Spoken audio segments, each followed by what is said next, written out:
Veliki pozdrav amigos iz Argentine. Danas imam nešto baš posebno za mene i za svi argentinski i balkanski isto. Pogašem asado. Prvo spremamo brata. U isto vreme pripremamo šta će ići na pariša ili rostili. Može da biti chorizo, morcilla, Vacio, Matambre, colita de cuadril, Entraña, Bife de chorizo, molleja. Ako hoćete da znate još, pisala sve dole. Imamo isto ovaj sir koji se zove provoleta, a na rostilju kao ništa na ovom svijetu. Samo čujete to. Meso se polako kuva na drvetu ili uglju 1 ili 2 sata.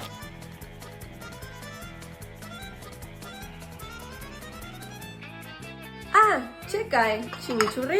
Chimichurri je domaća sos da ide savršeno uz naše meso. Ima pršun, bosiljak, beli luk, oregano, malo paprike i mislim da Jovan voli. Mogu vam reći više stvari o asado, ali najvažnije je da nas sve okuplja. Asado je život.